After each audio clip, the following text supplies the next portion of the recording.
Welcome to Storytime with Mrs. Cushman. Today we've got a Pete the Cat book. It's called Pete the Cat and the Bedtime Blues by Kimberly and James Dean, written in 2015.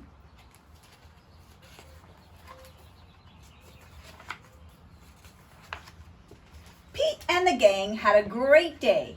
They'd been at the beach, surf and sun and tons of fun.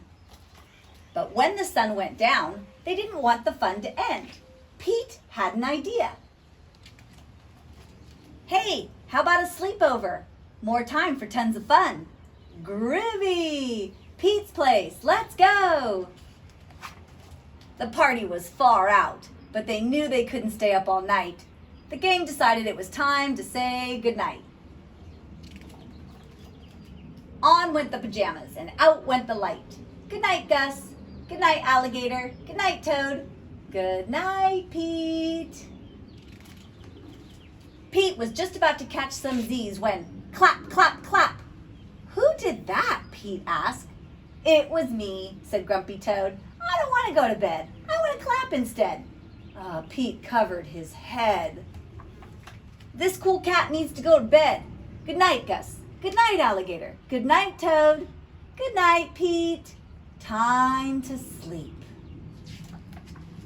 Pete tried again to catch some Z's when rat-a-tat-tat. Who did that? Pete asked. It was me, said Gus the platypus.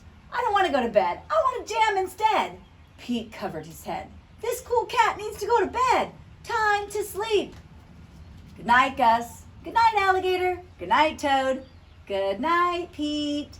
Pete closed his eyes to catch some Z's when he heard munch, munch, munch. Oh, Pete had a hunch it was Alligator. He was always up for eating.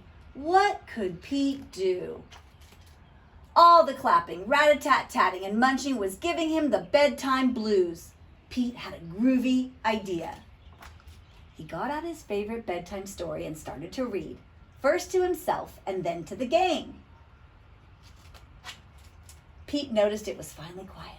No more clapping, no more rat-a-tat-tatting, and no more munching. They all settled down.